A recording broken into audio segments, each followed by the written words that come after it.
मर्तबा कोई ना कोई तकलीफ दुनिया के अंदर, कोई ना कोई परेशानी आ ही रही है। और मैं जब ये साल में 1-2 मर्तबा के हवाले से देखता हूं तो अक्ल दंग रह जाती है कि ऐसा क्यों। तो कुरान कहते अवला यराउ अन्नहुम युफ्तनून फी कुल्ले आमिम मर्रतन औ मर्रतैन, क्या उन्होंने देखा नहीं कि साल में 1 मर्तबा या 2 मर्तबा आजमाए जाते हैं?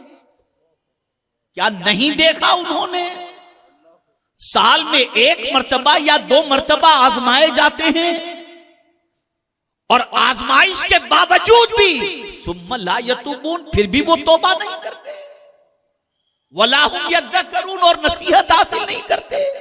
ये जितनी भी तबाही दुनिया के अंदर साल के अंदर आ रही है, कहीं गर्मी, कहीं ठंडी, कहीं आंधी, कहीं आग, कहीं तूफान, कहीं जलजला, ये मुसलसल आ रहा है। इसलिए आ रहा है कि अल्लाह बंदों से ये कहना चाह रहा है कि मेरे बंदो, ये इसलिए है कि तुम मेरी तरफ पलट आओ, तौबा कर लो, नसीहत हासिल कर लो।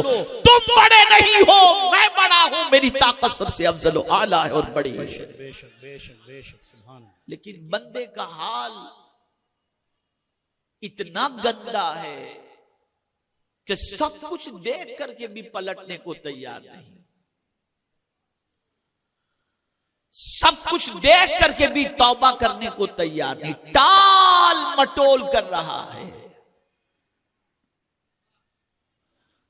सब कुछ देख करके भी अल्लाह की तरफ रुजू करने को तैयार नहीं। अल्लाह वालों का हाल तो ये होता कि हल्की सी कोई चीज हो जाती तो फौरन वो अल्लाह की बारगाह में तौबा करते दिखाई देते, बल्कि कभी गुनाह का ख्याल या तसव्वुर आ जाता तो अल्लाह की बारगाह में तौबा करते। मैं आपको एक वाकया बताऊं। एक बुजुर्ग फरमाते हैं कि एक ख्याल ने मुझे बड़ा गमगीन कर दिया, बहुत गमगीन कर दिया। और फरमाते हैं वो ख्याल ये था कि मेरी उम्र कमोबेश 60 साल के करीब की। तो एक दिन बैठे बैठे मैंने सोचा कि अगर दिन में सिर्फ मैंने एक ही गुनाह किया हो, दिन में अगर मुझसे एक ही गुनाह सरजद हुआ हो तो 360 दिन या 65 दिन के एतबार से साल के 360 या 65 गुनाह हुए। तो अब 60 साल के गुनाह को मैं अगर देखूं तो कितने गुनाह हुए। अब इतने गुनाहों को लेकर मैं खुदा के सामने हाजिर कैसा होगा, कैसे खड़ा होऊंगा।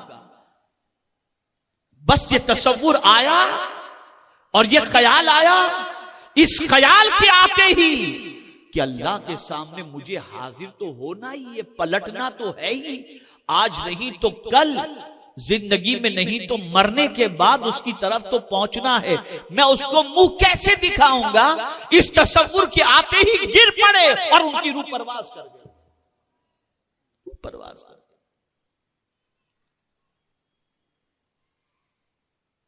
आज कभी हमें यह ख्याल आता है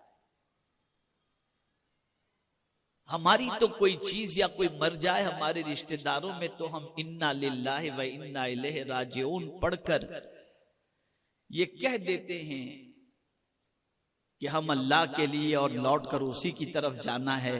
लेकिन कभी ये ख्याल नहीं आता कि हमने भी लौटना है उसकी तरफ। अगर जीते जी नहीं लौटे तो मरने के बाद तो लौटे जाएंगे। और फिर यहां देखिए अंदाज कुरान का, राजिऊन फरमाया, पलटने की बात कही गई, लौटने की बात कही गई। पता चला हम यहां पर आरजी तौर पर हैं, ये हमारी मुस्तकिल जगह नहीं है। हम जहां आए हैं पलटकर उसी तरफ जाना है, अल्लाह की तरफ से आए और अल्लाह की तरफ पलटना है। बड़ा नफीस नुक्ता मैं आपको समझा दूं, अगर पूरी तकरीर जहन में रहे तो ठीक है, वरना अगर ये नफीस नुक्ता आपने जहन के अंदर महफूज कर लिया तो मैं उम्मीद करता हूं कि इंशाअल्लाह अज़ीम आपकी सोच में काफी तब्दीली पैदा होगी। अल्लाह क्या चाहता है? वो ये चाहता है कि मेरे बंदे जैसा बेगुनाह मैंने तुझे दुनिया में भेजा था, मैं चाहता हूं तू पलट कर भी जब मेरे पास आ तो तेरे दामन में कोई गुनाह का धब्बा ना हो। बस ये वो चाहता है, वो सिर्फ ये चाहता है, जब तू पलट कर आ तो तेरे दामन पर गुनाहों का धब्बा ना हो।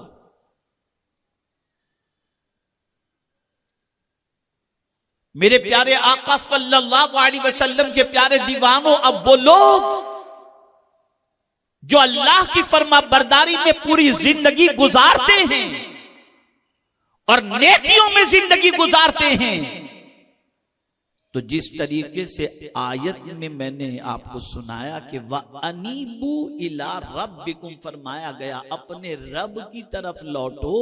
अब जब कोई बंदा जिंदगी ही में अल्लाह की तरफ लौट जाता है, उसकी बंदगी की तरफ पलट आता है, उसकी इबादत की तरफ पलट आता है और पूरी जिंदगी उसके दिमाग में एक ही तसव्वुर रहता है, मुझे रब ने पैदा किया, मुझे उसकी बंदगी करनी है और उसकी इताअत करनी है। अब जब पूरी जिंदगी वो इस तरह से गुजारता है तो मरते वक्त अल्लाह मुज़दए जां फज़ा सुनाता है, या अय्यतुहन नफ्सुल मुतमइन्ना इरजिई इला रब्बिक। यहां भी फरमाया तेरे रब की तरफ लौटा, इसलिए कि जिंदगी पूरी तूने मेरी रजा में गुजार दी, अब कहीं और तू नहीं जा रहा, मैं तुझे बुला रहा हूं, आ जा तू अपने रब की तरफ। जो दुनिया में पलट कर अल्लाह की तरफ गए उन्हें अल्लाह बुलाता भी है आखिरत के अंदर, तो अपनी तरफ कहकर बुलाता है कि मैं कोई और नहीं, तेरा रब ही हूं, पलट कर आ जा अपने रब की तरफ। और फिर मुज़दए जां फज़ा अता कर देता है,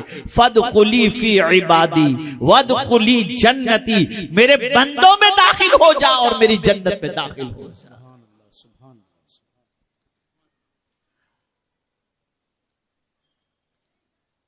औरत शादी के बाद कोई मियां बीवी का झगड़ा हो जाए तो हर कोई चाहता है कि ससुराल में फिर वो पलट कर चली जाए।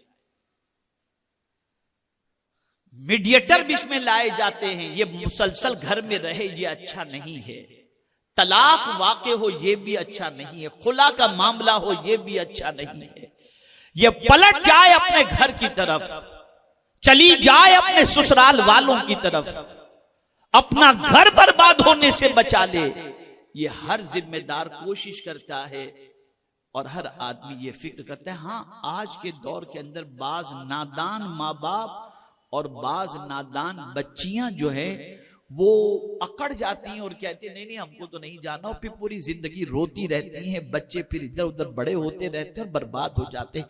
याद रखो ऐ रसूल आज़म सल्लल्लाहु ताला अलैहि वसल्लम के दीवानों और खवातीन इस्लाम, कभी भी अपने ससुराल का घर छोड़कर भागने की कोशिश कोई खातून कभी न करे। टेम्पररी तुम्हें कोई अपनी राहत का सामान तो अता कर देगा, लेकिन तुम्हारा मुस्तकबिल तबाह बर्बाद हो जाएगा। कोशिश करो कि जिंदगी लिपटी रहे और तुम्हारी जिंदगी तुम्हारे ससुराल के अंदर खैर व आफियत से शौहर के साथ गुजरती रहे। तो हम कोशिश तो करते हैं, तवज्जो चाहूंगा। माँ समझाती है कभी बेटी को, बेटा समझ जा, थोड़े दिनों की तकलीफ है, इंशाल्लाह सब ठीक हो जाएगा, तेरे बच्चे बड़े हो जाएंगे, तू जा पलट जा बेटा, अपने घर की तरफ चली जा, कंप्रोमाइज कराने की। मैं पूछता हूं ये सारे कंप्रोमाइज तुम दुनिया के इंसानों के साथ कराने की करते हो, कभी तुम्हारा बच्चा अल्लाह के रास्ते से हट जाए तो कभी कोशिश की कि बच्चे तू अल्लाह की तरफ भी आ जा? कभी ये कोशिश की गई? कभी इसके लिए टाइम दिया गया? कभी ये जहन में बात डाली गई? नहीं नहीं, इसकी फिक्र तो नहीं, इसलिए कि खुद जब अल्लाह के रास्ते पर नहीं है और उसके रसूल सल्लल्लाहु अलैहि वसल्लम के रास्ते पर नहीं है तो फिर अपने बच्चों को लाने की कैसे कोशिश करेंगे? बहुत दूर निकल गए हैं हम। बल्कि मैं तो आज की दुनिया के इंसानों को देखता हूं, बशमुल मेरे, मैं ऐसा नहीं कि मैं बहुत पारसा हूं, हम सब का हाल ये है कि गालिब का एक शेर है, अहमकों की कमी नहीं, गालिब एक ढूंढो हजार मिलते हैं। सब भाग रहे हैं कहीं और अल्लाह फरमा रहा है मेरी तरफ आ जाओ, लेकिन हमें जाना नहीं उसकी तरफ जाने को कोई तैयार नहीं। और सोचता है फलां के पास जाऊंगा तो नौकरी मिलेगी, फलां के पास जाऊंगा तो ये होगा, फलां के पास जाऊंगा तो ये होगा। अरे तुम्हारी अक्ल पर पर्दा पड़ चुका है, सब कुछ तो खुदा के दस्ते कुदरत में है, उसके पास कोई एक चीज नहीं और वो लिमिटेड नहीं। वो फरमाता है वइन मिन शैइन इल्ला इंदना खजाइना, हर चीज का खजाना अल्लाह फरमाता है मेरे पास है, और मेरे खजाने की चाबी अगर किसी के पास है तो मेरे महबूब के पास मेरे खजाने की चाबी। इसीलिए मेरे इमाम कहते हैं बखुदा खुदा का यही है दर, नहीं और कोई मफर मकर जो वहां से हो यही आके हो, जो यहां नहीं तो वहां नहीं। बेशक बेशक सुभान अल्लाह। जो लोग कहते हैं हुजूर से क्या मिलता है, मियाँ ये जो नमाज पढ़ते हो नहीं, ये भी अल्लाह ने हुजूर ही के जरिए अता फरमाया, डायरेक्ट नहीं अता फरमाया। अल्लाह चाहता है कि नेमतें मेरी हों, लेकिन दूंगा मेरे महबूब के हाथों से ही दूंगा, सुभान अल्लाह सुभान अल्लाह, मेरे महबूब के हाथों से दूंगा। तो अर्ज करने का मंशा ये है कि अगर आप और हम ये चाहते हैं कि अल्लाह न करे कोई ऐसा अजाब आए जिसमें कोई मदद करने वाला ना हो। क्या कोरोना में आपने नहीं देखा था कोई मदद करने वाला? देखा नहीं आपने? जनाजा भी नहीं पढ़ सकते थे, बेटा बाप के करीब जाने को भी तैयार नहीं। ये सब कुदरत दिखा रही है कि मैं जब किसी को गिरफ्तार करूंगा कोई मदद करने वाला नहीं होगा। पलट आओ अपने रब की तरफ, सरेंडर हो जाओ अपने रब के हुक्म की तरफ, इससे पहले कि तुम्हें अजाब में गिरफ्तार कर दिया जाए और फिर कोई मदद न करे। और फिर आगे तो और सख्त हुक्म आ गया, और सख्त हुक्म आया, वत्तबिउ अहसन मा उन्ज़िला इलैकुम मिर रब्बिकुम, और पैरवी करो जो चीज भी अल्लाह ने नाजिल की है उन चीजों में जो सबसे अच्छी चीज है उस चीज की पैरवी करो। वो क्या है? वो कुरान। अल्लाह ने जितनी भी चीजें नाजिल फरमाई उन नाजिल शुदा चीजों के अंदर सबसे बेहतरीन अगर कोई चीज है तो वो कुरान मुकद्दस है। अल्लाह फरमाता इसकी पैरवी करो, और हमें इसी की पैरवी नहीं करना, हीरो की पैरवी करना है, गानों की, सीरियल की, बुराइयों की। इसी में डूब गया हमारा मुआशरा। अब अगर कोई ये कहे कि मैं माअज़ल्लाह कुरान की पैरवी नहीं करूंगा या रूगर्दानी करे, जैसा कि आज हो रहा है, आज हजार कहा जाए मुसलमानों से कुरान की पैरवी करो। और जानते हो कुरान की पैरवी का फायदा क्या है?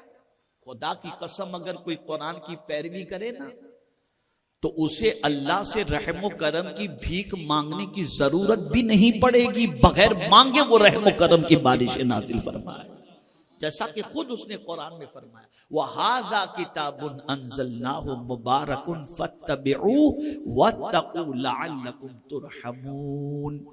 अरे कुरान की पैरवी तो अपनी जगह पर, खाली चुप रहकर अगर कोई कुरान खामोशी के साथ सुन भी ले तवज्जो के साथ, तब भी अल्लाह उस पर रहमो करम की बारिश नाज़िल फरमाता है। इज़ा क़ुरिअल क़ुरआन फ़स्तमिऊ लहू व अंसितू लअल्लकुम तुरहमून। और यहां जिस कौम का हाल ये हो कि कुरान से दिल ही उकताता हो, कुरान सुनने से दिल घबराता हो, कुरान सुनने से कि कब ये खत्म करे, तो अब उस कौम का हश्र क्या हो सकता है? जो हो रहा है वो निगाहों के सामने है, जो अंजाम है निगाहों के सामने है। तो अल्लाह फरमाता है जो कुछ अल्लाह ने नाजिल फरमाया उन नाजिल होने वाली चीजों में जो सबसे बेहतरीन चीज है वो है कुरान। उस कुरान की पैरवी करो।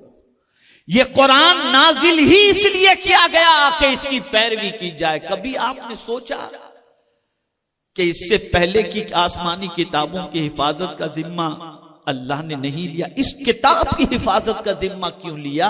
ये भी हुजूर सल्लल्लाहु अलैहि वसल्लम का सदका है। आकाए करीम सल्लल्लाहु अलैहि वसल्लम ने देखा कि तौरेत हो, जबूर हो, इंजील हो, ये सब कुछ या तो जिन पर नाजिल हुई उनके जमाने में या उनके विसाल होने के बाद लोगों ने उन किताबों के अंदर तहरीफ कर दी, तब्दीली कर दी, जिसकी वजह से सही गाइडलाइन उनको मयसर न हो सकी। तो हुजूर के जहन में ये ख्याल आया कि मैं आखिरी नबी बनकर के आया हूं, उन अंबियाए किराम की किताबों में तहरीफ हुई जो उन पर नाजिल हुई और तब्दीली कर दी गई, तो आखिर में तो मैं आने वाला था। अल्लाह ताला मेरे जरिए उनकी हिदायत का इंतजाम कर दिया और मुझ पर जो किताब नाजिल हुई उस किताब के जरिए उनकी हिदायत का एहतमाम हो गया। अब मेरे बाद तो कोई नबी आने वाला नहीं है। अगर मेरी मौजूदगी में या मेरे बाद इस कुरान के अंदर भी कोई तहरीफ कर दे तो मेरी उम्मत को सीधा रास्ता मिलेगा कहां से? तो रब ने फरमा दिया, महबूब गम न करो, तुम्हारी उम्मत के भटकने के लिए कोई इंतजाम नहीं होगा। मैं इस किताब की हिफाजत का जिम्मा लेता हूं। अगर तुम्हारी उम्मत इस किताब की गाइडलाइन को फॉलो करेगी तो दुनिया भी संवर जाएगी और आखिरत भी संवर जाएगी। तो अल्लाह ने इस किताब की हिफाजत का जिम्मा ले लिया। नुज़ूल से लेकर आज तक एक नुक्ता भी कुरान का इधर से उधर न कोई कर सका और न कर सकेगा। किस लिए? हमारी हिदायत के लिए। लेकिन जो जीने का तरीका कुरान की बजाय कहीं और तलाश करे, जो कुरान की पैरवी की बजाय कोई और चीज की पैरवी करे, उसकी जिंदगी में कहां से निखार आ सकता है? उसकी जिंदगी में कहां से सुकून? बल्कि माअज़ल्लाह, माअज़ल्लाह, माअज़ल्लाह, सुम्मा माअज़ल्लाह, कुरान को मानने वाली कौम अगर ये कहना शुरू कर दे कि यार इस किताब पर अमल करना बहुत डिफिकल्ट है, बस आप समझ लीजिए कि उसने तबाही का दरवाजा खोल दिया। अगर ये किताब काबिले अमल न होती तो अल्लाह कभी इस किताब पर अमल करने का हुक्म न देता। बल्कि इस किताब के बारे में खुद कुरान ने कहा, वलक़द यस्सरनल कुरआन लिज़िक्र, हमने कुरान को आसान नाजिल किया है। ये कुरान बहुत आसान है और नसीहत के लिए बहुत आसान है कोई जो इससे नसीहत हासिल करे?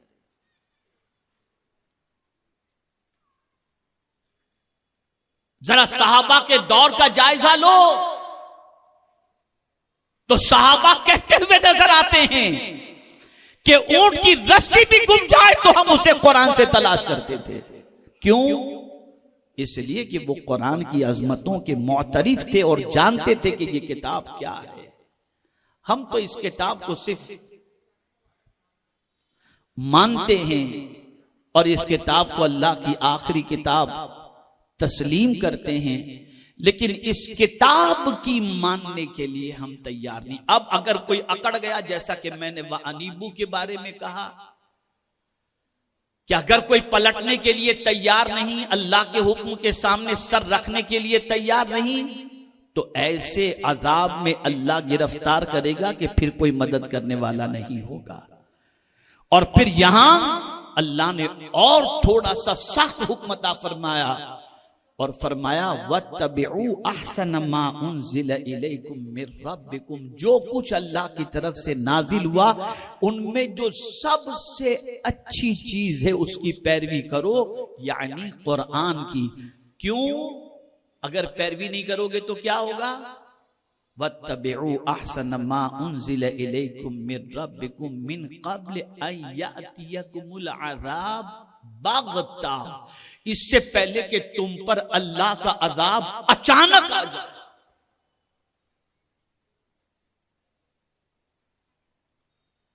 तुम पर अल्लाह का अजाब अचानक आ जाए, तुम्हें खबर भी नहीं होगी और तुम पर अल्लाह का अजाब आ जाएगा। आज अचानक अजाब आने का सिलसिला शुरू हो गया,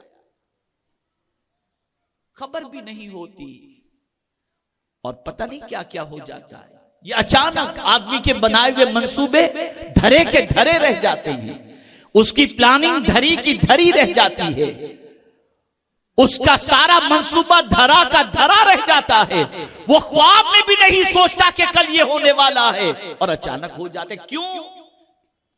इसलिए कि वो अल्लाह की किताब पर अमल नहीं करता। और जब जब अल्लाह की किताब पर अमल करने से इंसान रूगर्दानी करेगा, अचानक वाले अजाब में गिरफ्तार हो जाएगा और बंदे को खबर भी नहीं होगी, खबर भी नहीं होगी। ए रसूल आजम सल्लल्लाहु ताला अलैहि वसल्लम के दीवानों, इसलिए आज मेरा पैगाम आपको यही है, पलट आओ अपने रब की तरफ और मरकर तो उसी की तरफ पलट करके जाना ही जाना है, कहीं और तो जाना नहीं है। और जब पलटकर यकीनन उसकी तरफ जाना है तो इससे पहले कि जब हम उसकी तरफ जाएं तो दामन के अंदर गुनाहों के धब्बे लगे हों, हम इस दुनिया से पाक साफ सुथरे होकर उसकी तरफ जाएं। और जब उसकी तरफ हम जाएं और पाक और साफ होकर के जाएंगे तो वो इतना राजी होगा, इतना राजी होगा कि अब वो लोग जो दुनिया के अंदर अपनी मर्जी का ख्याल करने की बजाय अल्लाह की रिजा का ख्याल करते हैं। जैसे मिसाल के तौर पर दुनिया में एक इंसान की मर्जी ये होती है, मैं ये देखूं, मैं ये करूं, मैं वो करूं, गुनाहों के सिलसिले में अगर है और इस तरीके के तसव्वुरात अगर उसके जहन में हैं और वो चाहता है मुझे ये भी मिल जाए, मुझे वो भी मिल जाए, गुनाहों के जरिए, बुराइयों के जरिए, ये सारी चीजें वो चाहता है और उसी में जिंदगी गुजारता है। वो ये नहीं देखता कि मेरा मौला ये चाहता है, पसंद करता है कि नहीं करता। वो अपनी पसंद को प्रायोरिटी देकर उसी की तरफ लगा रहता है, तो फिर उसकी जिंदगी बर्बाद हो जाती है और आखिरत भी बर्बाद हो जाती है। लेकिन जो बंदा, तवज्जो चाहूंगा, जो बंदा दुनिया में अपनी मर्जी और रब की मर्जी का तकाबुल हो जाए कि मौला ये पसंद कर रहा है, मुझे ये पसंद है, अब अपनी पसंद को मौला की पसंद पर कुर्बान कर देता है। अब मेरी पसंद अगर गलत है और अल्लाह की पसंद अच्छी है, अल्लाह की पसंद तो अच्छी ही अच्छी है, अल्लाह की पसंद ये है और मेरी पसंद ये है, अपनी पसंद को अल्लाह की पसंद पे कुर्बान कर देता है, तो फिर मेरा मौला फरमाता है तूने दुनिया की चंद दिनों की जिंदगी के लिए अपनी पसंद को मेरी पसंद पर कुर्बान कर दिया। अब सुन ले, मैं तुझे जन्नत में दाखिल करूंगा। अब जन्नत में क्या होगा? जो तू चाहेगा मैं तुझे अता कर दूंगा। वलकुम फीहा मा तश्तही अनफुसुकुम वलकुम फीहा मा तदऊन। ए रसूल आजम सल्लल्लाहु अलैहि वसल्लम के दीवानों, पलट आओ अपने रब की तरफ, लौट आओ अपने रब की तरफ, लौट आओ अल्लाह अज़्ज़ व जल्ल की तरफ। उससे बड़ा मेहरबान कोई दूसरा नहीं है। वो पालनहारे हकीकी है, वो माबूदे बरहक है, वो हमारी फरियाद को सुनने वाला है, वो हमारे दर्द व गम को दूर करने वाला है, वो हमारी परेशानियों का इजाला करने वाला है। हजरत शेख अहमद सरहंदी रहमतुल्लाह ताला अलैह फरमाते हैं, रो करके मांगा करो, रो करके मांगा करो। और फरमाते हैं मैं एक दिन एक दुआ के सिलसिले में अल्लाह की बारगाह में एक दुआ में करता था, मुल्तजी हुआ अल्लाह की बारगाह में, मौला मेरी ये परेशानी दूर फरमा दे, लेकिन आंख से आंसू नहीं निकल रहे थे, तो मेरी दुआ बाबे इजाबत से टकराती भी नहीं थी। लेकिन जैसे ही मैंने हाथ उठाकर दुआ करते करते ये कह दिया, ए अल्लाह तेरे प्यारे महबूब सल्लल्लाहु अलैहि वसल्लम के सदके और हुजूर का नाम लेते ही मेरी आंखों से आंसू जारी हो गए, बस फौरन अल्लाह ने मेरी मुसीबत को दूर फरमा दिया। और मैं आपको बताऊं, सारे अंबिया रोने वाले ही मिलेंगे आपको और सारे औलिया रोने वाले ही मिलेंगे। और हमारे हुजूर तो इतना रोते थे, इतना रोते थे, इतना रोते थे कि मेरे इमाम पुकार उठे, अल्लाह क्या जहन्नम अब भी न सर्द होगा। रो रो के मुस्तफा ने दरिया बहा दिए। लेकिन हमारी जिंदगी किन कामों में गुजरी, हम तो गुनाह करके कह कहे लगाते हैं। अल्लाह वाले नेकियां करके रोते थे। हम मस्त हो गए हैं इस दुनिया के अंदर और हम समझते हैं सारा इंतजाम यहां पर ऐसा करते हैं जैसे यहां परमानेंट रहना हो। खुदा के बंदो, आकाए करीम सल्लल्लाहु अलैहि वसल्लम के दीवानों, कुछ आखिरत की भी फिक्र करो, मरने के बाद के बारे में भी कुछ तैयारी करो। पलट कर उसी की तरफ जाना है। आज जीते जी अगर उसकी तरफ पलट आए वो राजी हो जाएगा, और फिर जब मरने के बाद पलटेंगे तो वो और राजी हो जाएगा। तो ऐ रसूल आजम सल्लल्लाहु अलैहि वसल्लम के दीवानों, ये इदारे जो कायम किए जा रहे हैं, ये मकातिब में बच्चे बच्चियों को पढ़ाया जा रहा है, ये दावत व तबलीग के फराइज जो अंजाम दिए जा रहे हैं, मकसद बस एक ही है, बंदा खुदा से करीब हो जाए और उसके रसूल सल्लल्लाहु अलैहि वसल्लम से करीब हो जाए। इसलिए कि जो अल्लाह और उसके रसूल जल्ल जलालुहु व सल्लल्लाहु अलैहि वसल्लम से करीब हो जाए, उसकी दुनिया भी संवर जाती है, उसकी आखिरत भी संवर जाती है। तो अब हम बहुत दूर निकल गए थे ना, बहुत दूर बहुत दूर बहुत दूर। देखें, अगर कोई अल्लाह की तरफ बहुत करीब हो गया है तो मुबारक हो उसे, लेकिन अगर हम देखें तो हम बहुत दूर निकल गए। कुजा रहा है खुदा और कुजा हम, कहां हैं हम, कहां हैं हम? तो अल्लाह फरमाते पलट आओ अपने रब की तरफ, आ जाओ, उन रास्तों पर चलो जिन रास्तों पर चलने के बाद खुदा का कुर्ब नसीब होता है। और याद रखो, जब अल्लाह की तरफ पलटोगे तो अल्लाह रहमानो रहीम है, करीम है, पालनहारे हकीकी है, माबूदे बरहक है, अरहमुर राहिमीन है। जब उसकी तरफ बंदा पलटता है तो उसकी रहमत भी अपने बंदों को अपनी आगोश में ले लेती है। ऐ रसूल आज़म सल्लल्लाहु अलैहि वसल्लम के दीवानों, सुन्नी दावत इस्लामी से अपने बच्चों को वाबस्ता करो, खुद अपने घर के माहौल को दीनी बनाओ। हम ऐसे दौर में कदम रख चुके हैं जहां पर ईमान की हिफाजत बहुत कठिन से कठिन होती जा रही है, माहौल बद से बदतर होता जा रहा है, मुआशरा तबाही के दहाने पर पहुंच चुका है, लोगों का ताल्लुक खुदा से भी कमजोर हो रहा है, उसके रसूल सल्लल्लाहु अलैहि वसल्लम से भी कमजोर हो रहा है, कुरान से भी कमजोर हो रहा है, दीन से भी कमजोर हो रहा है। खुदा के लिए अल्लाह से ताल्लुक को मजबूत करो, अल्लाह के रसूल सल्लल्लाहु अलैहि वसल्लम से ताल्लुक को मजबूत करो, दीन से ताल्लुक को मजबूत करो, कुरान से ताल्लुक को मजबूत करो, अपनी औलाद का ताल्लुक भी दीन से मजबूत करो। इसलिए हम कुछ लेकर जाएं या न जाएं इस दुनिया से, बस यही हमारे लिए बहुत है कि जाएं तो हमारा ईमान भी सलामत हो, हमारी औलाद और नस्लों का भी ईमान सलामत हो, और सारे मोमिनीन और मोमिनात का ईमान सलामत हो। अल्लाह ताला आकाए करीम सल्लल्लाहु अलैहि वसल्लम के सदक़ो तुफैल हमारे मुहिब गिरामी मौलाना सैयद अमीनुल कादरी साहब के की सरपरस्ती में जो कुछ भी यहाँ तालीम और तबलीग का काम हो रहा है, अल्लाह इसे कबूल फरमाए। और इसी के साथ साथ हर मुसलमान की तवज्जो मालेगांव की, खानदेश की इन दीनी कामों की तरफ अल्लाह ताला फरमा दे, और अल्लाह ताला हमसे राजी हो जाए और उसके हबीब सल्लल्लाहु अलैहि वसल्लम हमसे राजी हो जाएं। फिर मैं आपको आखिर में यही बात अर्ज कर दूं कि सब की तरफ तो आप जाते हो, जरा खुदा की तरफ भी आकर के देख लो, अल्लाह की तरफ भी पलट कर देख लो।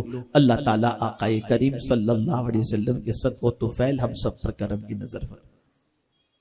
हाँ, और एक जरूरी ऐलान ये भी समाअत फरमा लें, इंशाअल्लाह 15-16 फरवरी को नासिक की सरजमीन पर सुन्नी दावत इस्लामी का अजीमुशान रूह परवर सुन्नी इज्तिमा होगा। आप तमामी हजरात से गुजारिश है कि दोस्त अहबाब मुताल्लिकीन के साथ आएं, और ये बात अच्छी तरीके से जहन में रखें कि जहां जहां भी आकाए करीम रऊफ रहीम अलैहि तहियत व तस्लीम के गुलामों की महफिल हो, शरीक हुआ करो और अपनी दीनी मालूमात में इजाफा किया करो। अस्सलामु अलैकुम व रहमतुल्लाहि व बरकातहू।